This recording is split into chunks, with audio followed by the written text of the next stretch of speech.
이제 완연한 가을인 것 같습니다. 그래서 오늘 9월 셋째 주 주일 드려지는 이 주일 아침을 한 편의 시로 시작을 하고자 하는데요. 윌리엄 스티저의 시입니다. 지난밤에 나는 하늘에서 부드러운 비를 내려 신이 이 세상을 세탁하고 있음을 보았다.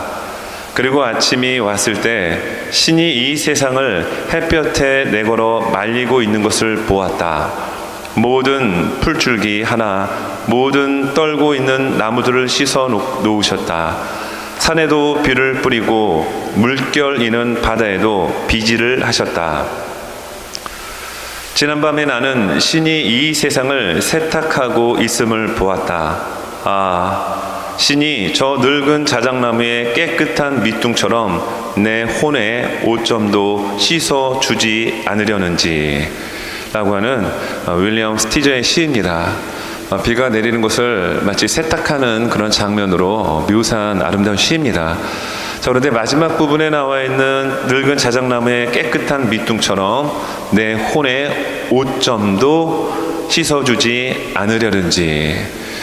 여러분, 이 시간 우리가 드려지는 이 우리의 예배를 받으시는 하나님은 우리의 영의 모든 오점, 더러운 것들을 깨끗이 씻어주시는 아버지 하나님이십니다. 자, 오늘 성경 말씀을 보면은 바로 그 청결에 대한 이야기를 해주고 있습니다. 바로 8절 말씀에 보면 마음이 청결한 자는 복이 있나니 그들이 하나님을 볼 것이며 라고 하는 팔복의 6번째 복을 이야기해주고 있습니다.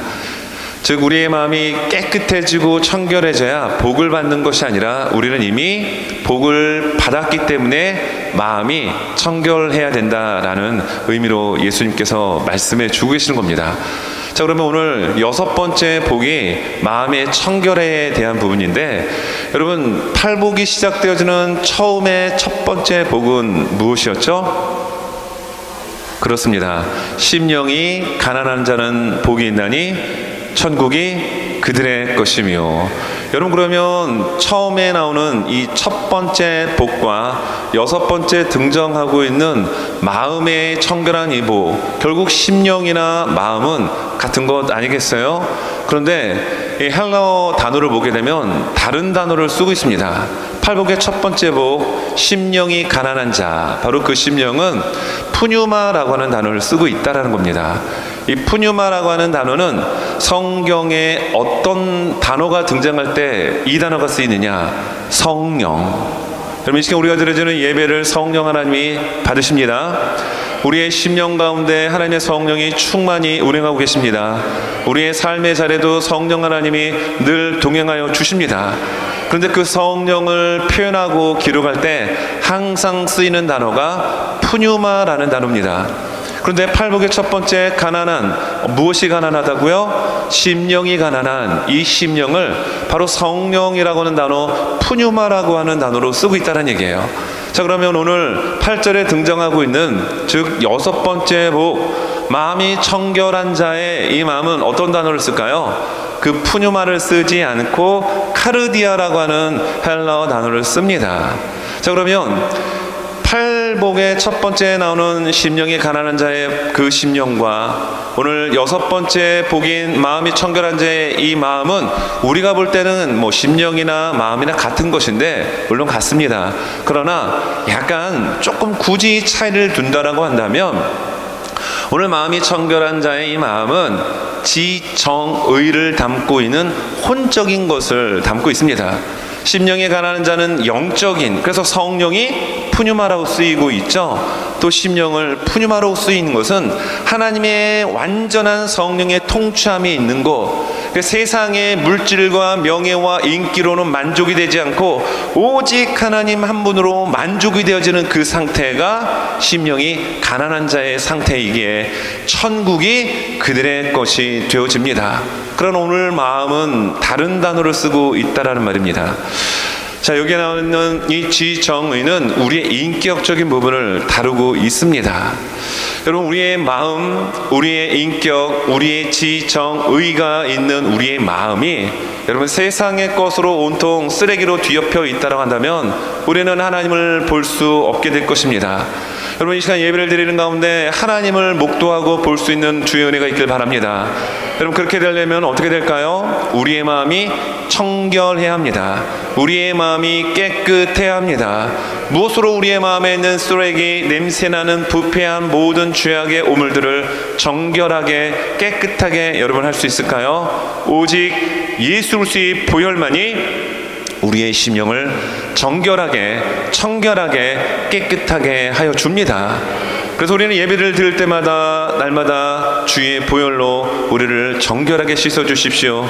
예수 그리스도의 그 보혈로, 피로 우리의 더러운 죄악들, 악한 생각들, 우리의 악한 말들, 우리의 악한 행실 가운데 있었던 모든 것들을 깨끗하게 씻어 주십시오 라고 하는 기도를 드리며 우리는 하나님 앞에 예배를 드리고 있습니다. 그리할 때 그 예배를 하나님께서 연락하여 주십니다. 여러분, 1090년대에 프랑스 디송에서 태어난 사람이 있었습니다.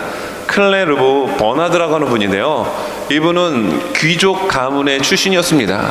그런데 그가 예수님을 만나고 신앙생활을 하면서 20세 젊은 나이에 모든 부귀, 영화, 영광을 뒤로 한 채 수도원 생활을 하기 시작합니다. 그래서 그는 중세 아주 중요한 역할을 했던 신학자가 되기도 하였습니다. 그리고 또 정말 중요한 영성에 대한 부분들도 알려주기도 했습니다.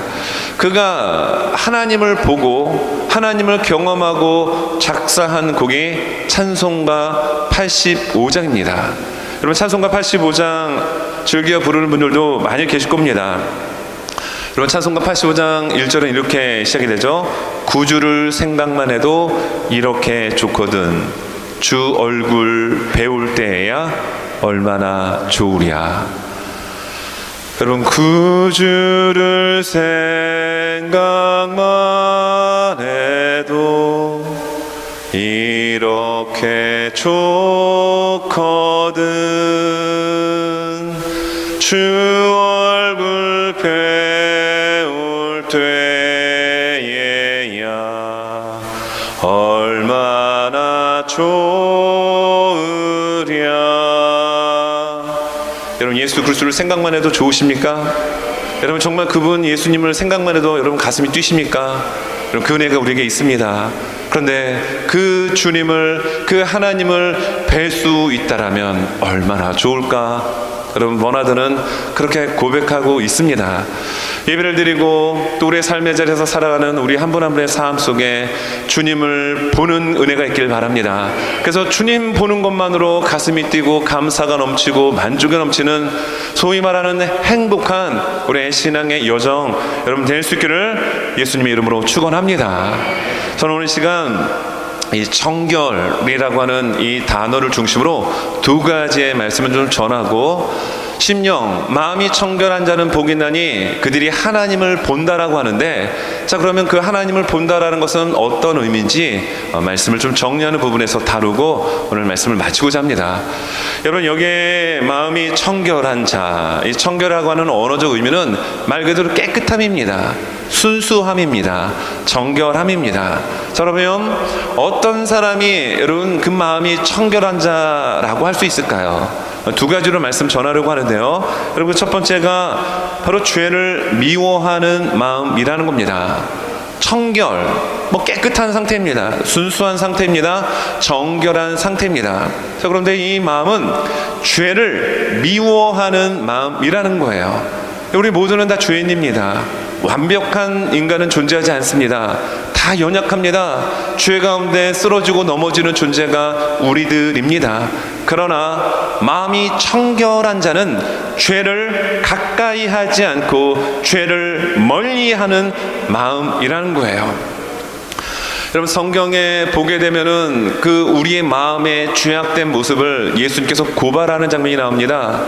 그럼 마가복음 7장에 보니까 그 제자들이 급한 나머지 손을 씻지 않고 음식을 먹다가 바리새인들의 눈에 발각이 됐습니다. 가만히 있지 않았죠. 왜 당신들은 그 장로의 법전 전통을 깨고 부정한 손으로 음식을 먹느냐? 라고 하며 딴지를 거르기 시작합니다. 여러분, 이때 예수님께서 말씀하시죠. 밖에 있는 것이 입으로 들어간다고 더러워지는 게 아니라 속에서 나오는 것이 더럽게 한다라고 말씀하십니다. 그리고 그 이야기를 또 한 번 예수님께서 강조하시는데, 자, 이 말씀이 마가복음 7장 20절에서 22절의 예수님의 말씀입니다. 또 이르시되 사람에게서 나오는 그것이 사람을 더럽게 하느니라. 속에서 곧 사람의 마음에서 나오는 것은 악한 생각 곧 음란과 도둑질과 살인과 간음과 탐욕과 악독과 속임과 음탕과 질투와 비방과 교만과 우매함이니. 여러분, 지금 장로들은 밖에서 손 안 씻고 먹는 음식이 당신들을 더럽게 했다라고 얘기했지만, 예수님은 정반대로 속에 있는 그것이 너희들을 더 더럽게 한다라고 말씀하십니다. 그 마음속에 있는 악독, 탐심, 음란, 도둑질하고자 하는 마음들, 비방하는 것, 이러한 악한 것들이 어디에 있다라고 예수님 말씀하고 계시죠? 바로 너희의 마음속, 그 마음에 악한 것으로 가득 차 있다라고, 그리고 그것이 속에서 나와 오히려 더럽게 한다라고 우리 주님은 말씀하고 계십니다. 여러분, 이 세상에 부패한 것 중에 가장 부패하고 더러운 것이 있다라면 그것은 인간의 마음이라고 성경은 우리에게 말씀해 주고 있습니다. 여러분, 그 1:1 양육 그 제자 그 교재 그림에 보게 되면 이런 그림이 있습니다. 사자가, 아주 굶주린 배고픈 사자가 입을 벌리고 있어요. 자, 그런데 이 벌린 사자의 입에 사람이 머리를 집어넣고 있습니다. 여러분, 어떻게 될까요? 상식적으로 그럼 며칠 동안 아무것도 먹지 않은 굶주린 사자가 입을 벌렸고 사람이 머리를 넣었다면 그 사람은 아마 죽음을 당하게 될 겁니다. 그런데 우리는 이런 실수를 종종 한다라는 얘기입니다. 하나님 도와주십시오, 하나님이 죄악으로부터 나를 건져주십시오 라고 하며 죄악의 그 사자의 벌린 입 안에 머리를 집어넣고 여러분 그렇게 기도하고 있는 우를 범하고 있지는 않습니까? 여러분, 그건 기도의 차원이 아니라 그 죄악의 자리를 떠나면 해결될 수 있는 문제입니다. 그런데 우리는 굳이 죄악의 자리에 나아가 그 사자, 우는 사자와 같은 사단의 벌린 입에 우리의 머리를 집어넣고 하나님 도와주십시오, 하나님 이 죄악으로부터 나를 이기게 하여 주십시오 라고 하는 그런 기도를 여러분 드리고 있지는 않은지요? 여러분, 마음이 청결한 자는 어떤 자일까요? 죄를 멀리하는 자, 죄를 미워하는 마음을 가지고 있는 사람이라는 겁니다. 여러분, 성경에 보면 다니엘이라고 하는 인물이 나오죠. 그는 귀족 출신으로 나라가 망하고 바벨론의 1차 포로로 끌려갑니다. 티네이저의 청소년의 나이에 여러분 그 왕궁에 끌려가서 훈련을 받기 시작하는데, 다니엘은 믿음이 있었습니다. 그의 마음이 청결했습니다. 하나님으로 그의 마음을 가득 채우고픈 마음이 다니엘의 마음에 늘 있었습니다. 그런데 포로로 끌려갔기 때문에 그 나라의 법에 따랐어야 합니다. 우상 앞에 드려진 음식을 먹어야 되는 상황에서 그는 뜻을 정합니다. 나는 하나님의 사람이기에 비록 내 신분이 포로이지만, 내 비록 힘이 없지만 내 마음의 청결, 마음의 정결을 지키기 위하여 나는 우상 앞에 드려진 음식을 먹지 않겠습니다라고 뜻을 정하고 그것을 이야기합니다. 여러분, 우리가 이 시대를 살아갈 때 우리의 마음은 하나님으로 채워져야 합니다. 예수님으로 채워져야 합니다. 말씀으로 채워져야 합니다. 예수 그리스도의 보혈, 주의 사랑으로 우리의 심령, 우리의 마음을 여러분 정결케 하고 채워야 될 줄 믿습니다. 다니엘이 그런 삶을 살았습니다. 여러분, 마음이 청결한 자가 하나님을 볼 수 있는 복을 누린다라고 한다면, 여러분, 우리가 우리의 마음에 세상의 죄악을 흠모하고 따라가는 것이 아니라 그것을 미워하고 제거하고 멀리할 수 있는 여러분 결단이 저와 우리 모두에게 있어질 수 있기를 간절히 원합니다. 여러분, 요즘은 매스미디어의 시대입니다. 핸드폰 하나로 유튜브를 통해서 모든 걸 다 볼 수 있는 시대입니다. 드라마나 영화나 책을 본다든지 음악을 들을 때도 여러분 우리는 정신을 바짝 차리고 기도하며 보고 들을 수 있는 우리가 될 수 있길 바라요. 왜냐하면 악한 사단마귀는 여러분 수많은 매체, 영화, 드라마 속에 얼마나 많은 비성경적이고 우리의 마음을 오염시키는 오물덩어리들을 얼마나 많이 여러분 깔아놓은지 모릅니다. 여러분 그런 것 하나하나를 보면서도 기도하는 마음으로 세상의 잘못된 세속적 가치가 내 안에 들어오지 않도록 분별력을 하나님 허락해 주십시오. 그리고 그것을 바라보면서 시대의 아픔을 여러분 기도할 수 있는 그런 거룩한 하나님의 마음을 품는 우리들이 될 수 있기를 바랍니다. 여러분 존 웨슬레가 이런 얘기를 했습니다. 어떻게 해야 거룩해질 수 있을까를 생각하지 않는 사람의 신앙생활은 의심스럽다. 여러분 내 안에 성령이 계시고 내 안에 예수를 정말 충만하다고 한다면 이야 정말 어떻게 하면 거룩하게 살아갈 수 있을 것인가, 어떻게 하면 정말 예수님처럼 살아갈 수 있을 것인가, 하나님을 기쁘시게 할 것인가, 예수님처럼 닮아갈 수 있는가 라고 하는 거룩에 대한 초점을 맞추고 살아갈 수 있는 저와 우리 모두가 될 수 있기를 예수님의 이름으로 축원합니다. 여러분 성경에 이런 표현이 나오는데요, 예배를 드리러 나오는 자리, 그 자리에도 마음이 청결한 자가 주 앞에 나오고 설 수 있다라고 성경은 우리에게 선포합니다. 여러분 그 고백이 시편 24편 3절 4절 말씀인데요, 자, 이 말씀 우리 앞에 스크린 보며 같이 한번 읽겠습니다. 시작. 여호와의 산에 오를 자 누구며 그 거룩한 곳에 설 자가 누군고 그 손이 깨끗하며 마음이 청결하며 뜻을 허탄한 데 두지 아니하며 거짓 맹세치 아니하는 자로다. 아멘입니다. 여러분 여호와의 산에 오를 자가 누구입니까? 거룩한 그곳에 설 자가 누구입니까? 그 손이 깨끗하며, 여러분 손이 깨끗하다고 해서 손 비누로 깨끗이 씻고 나오란 의미가 아니고요, 우리의 외적인 행실도 정결해야 된다는 의미입니다. 그리고 중요한 마음이 청결한 자가 여호와의 선에 거룩한 자가 선 그곳에 설 수 있다라고 여러분 구약에서도 말하고 있고, 하나님 앞에 예배드리는 이 시간 여러분 우리의 손이 깨끗하고 우리의 마음이 청결한 가운데 주 앞에 찬양하며 말씀을 들으며 예배하는 저와 우리 모두가 될 수 있기를 예수님의 이름으로 축원합니다. 여러분 두 번째, 마음이 청결한 이 의미는 바로 나누어짐이 없는 마음입니다.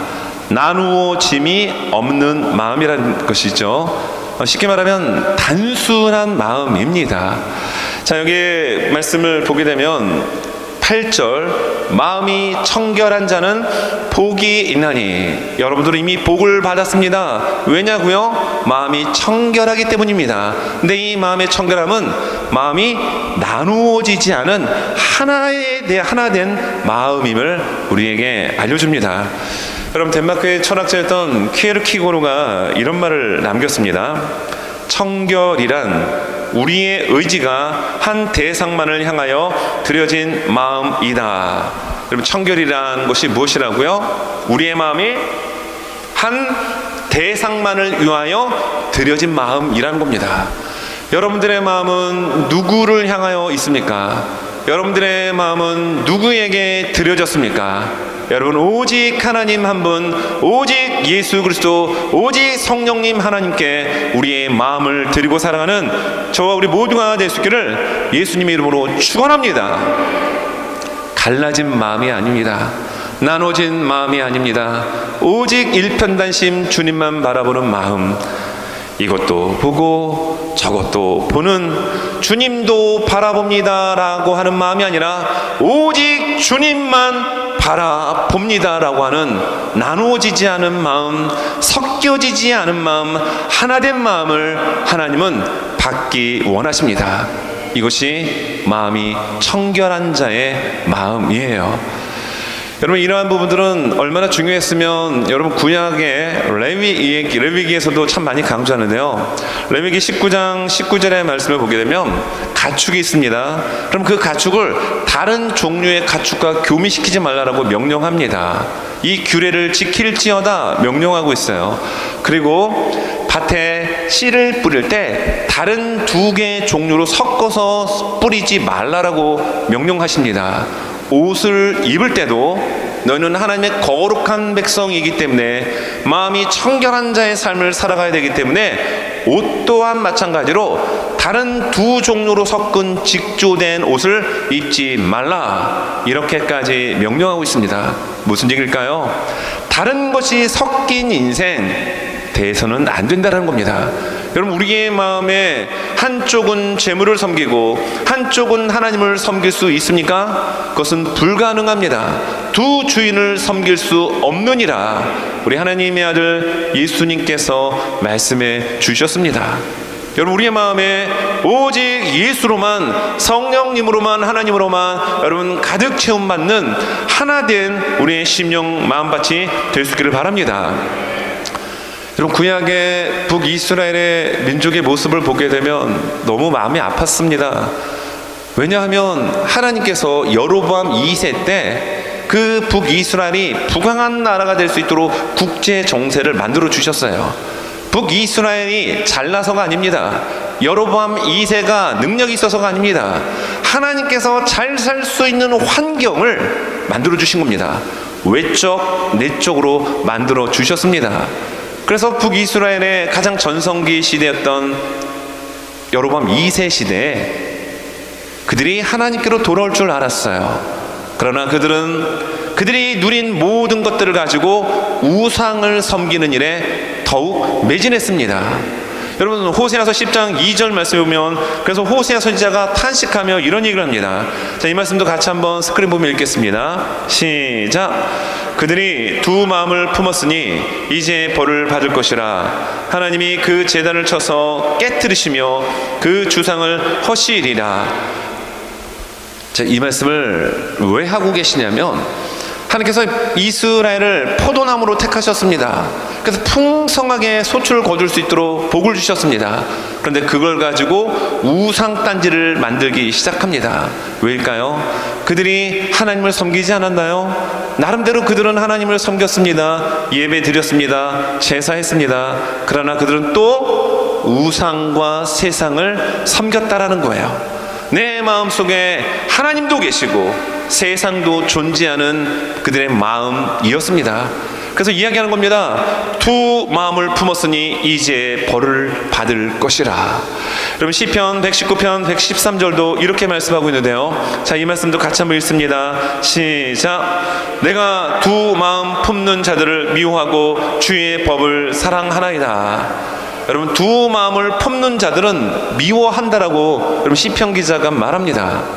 여러분, 두 마음을 품은 자를 어떻게 해야 될까요? 미워해야 합니다. 여러분, 믿음이 없고 믿음이 떨어지는 자, 여러분 어떻게 될까요? 그들은 하나님 앞에 회개해야 합니다. 그런데 믿음이 떨어지고 두 마음을 품은 자에게 하나님은 사랑의 하나님, 용서의 하나님이시니까 위로하고 손잡아주고, 당신은 뭐 축복받기 위해 태어난 사람, 너는 뭐 복의 근원입니다, 이렇게 하는 것이 아니라, 믿음이 떨어진 자, 두 마음을 품은 자가 있으면 그는 하나님 앞에 회개해야 합니다. 북이스라엘은 그렇게 하지 않았다는 거예요. 여러분, 교회 공동체 안에도 믿음이 떨어진 자가 있고 두 마음을 품은 자가 있고, 여러분 그리스도의 십자가에서 멀어진 자가 있다고 한다면 여러분 위로하는 것도 어느 정도일 뿐이죠. 정말 그 부분에 있어서는 철저하게 주의 십자가 앞에서 회개해야 합니다. 나의 믿음 없음을, 나의 범죄함을, 나의 나약함을 하나님 붙잡아 주시고 용서해 주십시오라고 하며 주님의 십자가 앞에 무릎 꿇고 회개하며 가슴을 치는 회복이 있어져야 합니다.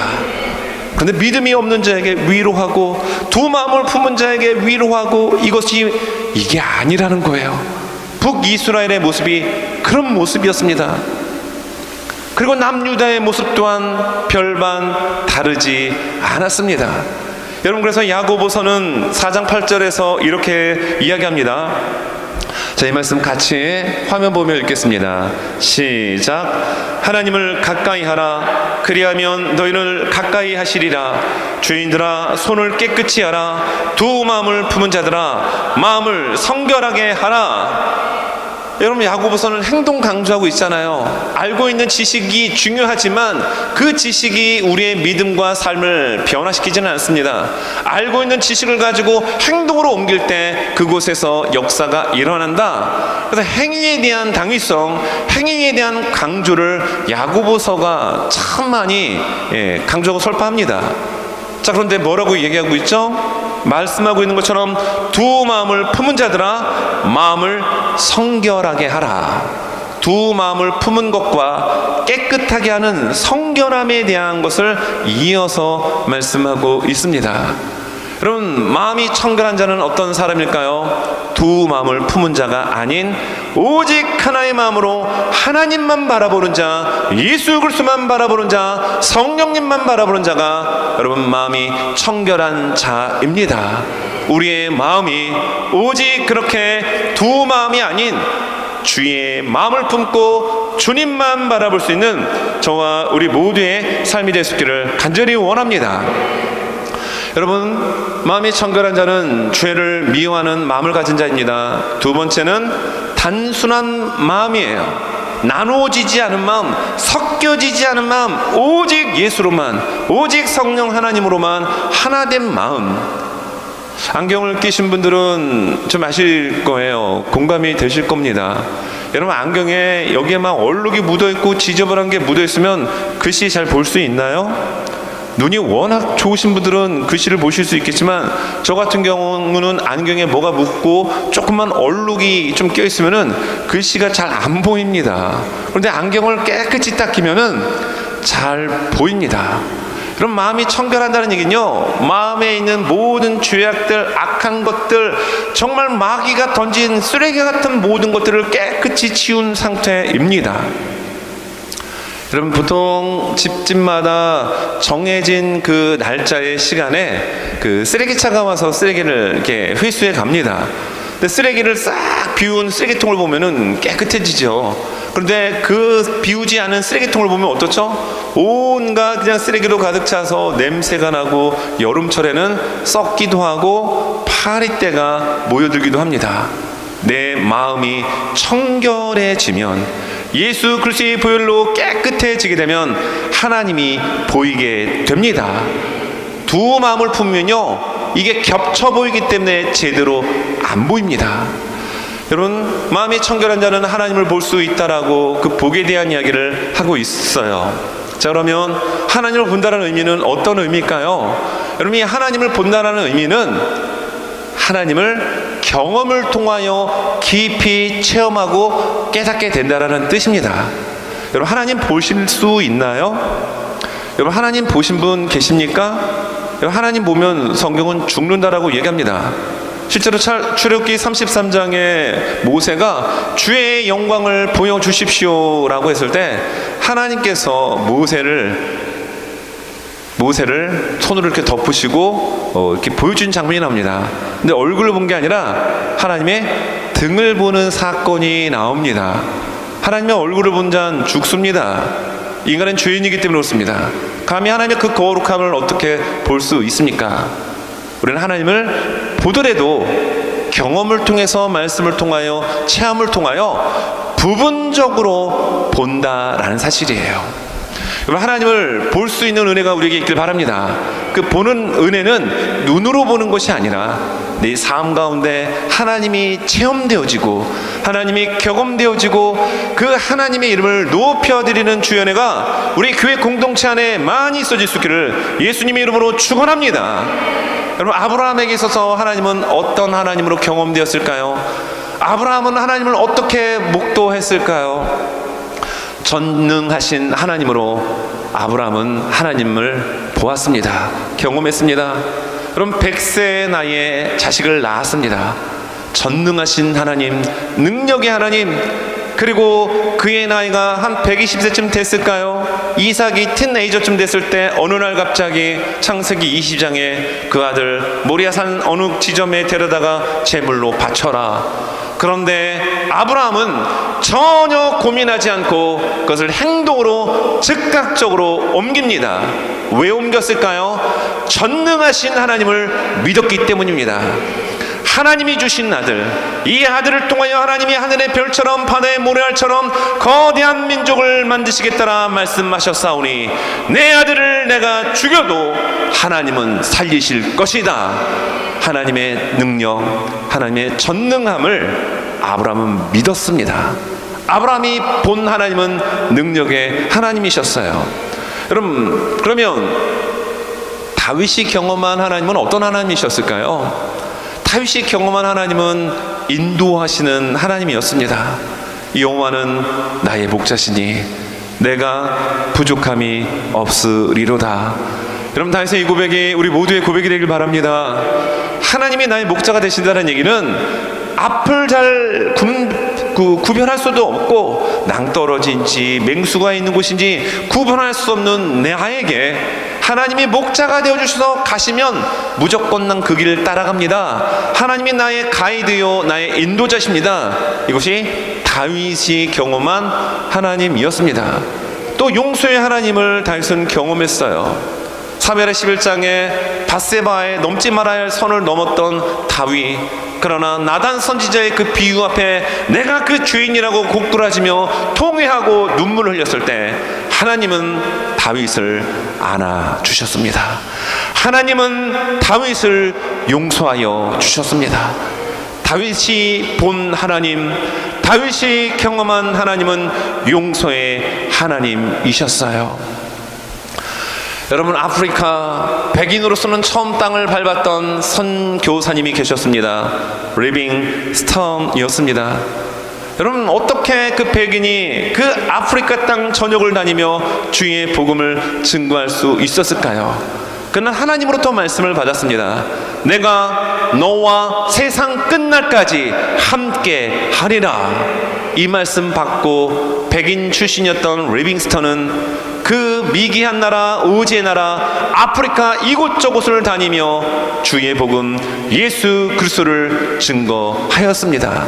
리빙스턴에게 경험된 하나님, 리빙스턴이 바라본 목격한 하나님은 어떤 하나님이십니까? 임마누엘의 하나님이셨어요. 나와 늘 동행하여 주시는 하나님, 내가 정글 깊은 곳에 있다 할지라도, 내가 맹수의 위협 가운데 있다 할지라도 나를 지키시고 나와 함께 하시는 임마누엘의 하나님이 나의 하나님이십니다.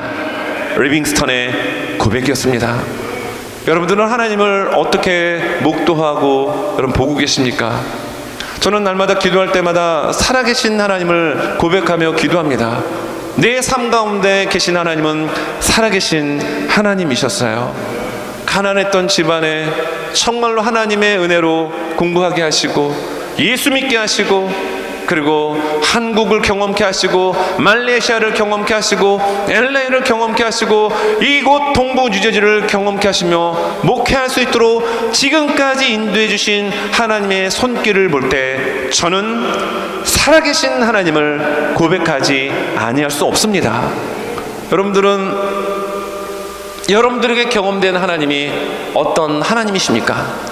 전체 하나님, 완벽한 100%의 하나님을 볼 수 있는 사람은 이 땅에 존재하지 않습니다.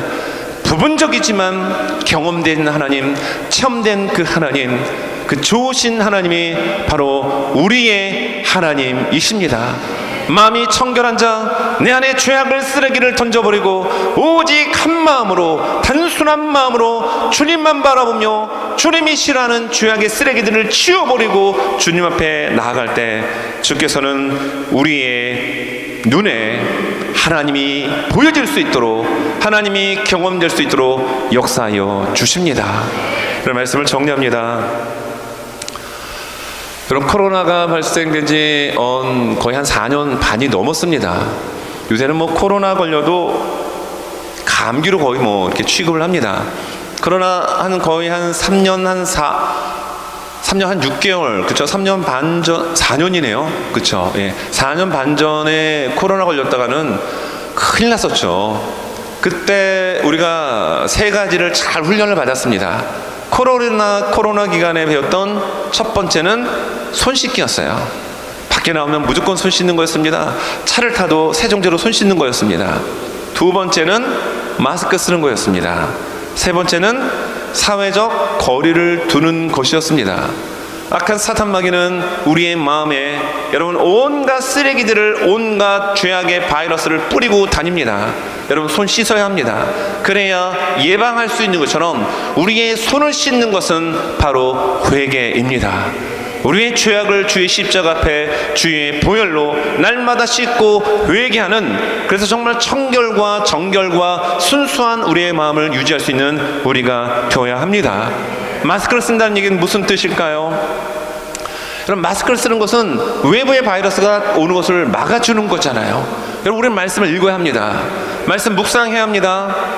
아까 말씀 중에도 제가 잠깐 언급했지만 여러분, 지금 얼마나 많은 영상 매체들이 지금 넘쳐나는지 몰라요. 그런 세상에 사단의 가치관이 있는 것들을 그대로 받아들이다 보면 가스라이팅 당합니다. 쇠뇌 당합니다. 그러나 하나님의 말씀과 기도의 마스크를 무장할 때 잘못된 것이 무엇인지를 분별하게 되고 그 부분을 위하여 가슴 아파하며 기도할 수 있게 됩니다. 여러분, 세 번째는 거리를 두는 겁니다. 세속적 가치관이 난무하는 이때 굳이 찾아가서 배고픈 사자의 머리에 머리를 디밀어대는 어리석은 행동을 해서는 아니 될 것입니다. 세속적 가치관이 넘쳐난 이 시대에 거리를 두고 여러분, 정말로 하나님의 도우심을 구하며 살아가는 우리의 심령이 될 때 그 마음이 더욱 청결해지게 될 줄 믿습니다. 여러분, 성경 말씀 시편 17편 15절에서 다윗은 이렇게 선포합니다. 자, 이 선포를 우리 한번 힘있게 한번 같이 외쳐봅니다. 시작. 나는 의로운 중에 주의 얼굴을 배우리니 깰 때에 주의 형상으로 만족하니이다. 아멘입니다. 여러분, 어떨 때요? 의로운 중에, 마음이 깨끗할 때, 청결할 때, 오직 나누지 않은 두 마음을 품지 않은 하나의 마음으로 주님만 바라보며 나갈 때 주를 보게 됩니다. 주의 형상으로 만족함을 누리게 됩니다. 여러분, 예수 믿는 자의 삶의 목표는 행복이 아닌 거룩이 되어야 합니다. 여러분, 다윗은 의로운 중에 주를 뵙는다고 이야기합니다. 마음이 청결할 때 주님을 볼 수 있게 됩니다. 그럴 때 다른 곳으로 만족되지 않고 오직 주님으로, 오직 성령 하나님으로 만족해 되어지는 그 심령이 청결하여 주의 역사심을, 주의 영광을 목도하고 볼 수 있는 우리 모든 교회 믿음의 식구들이 될 수 있기를 예수님의 이름으로 축원합니다.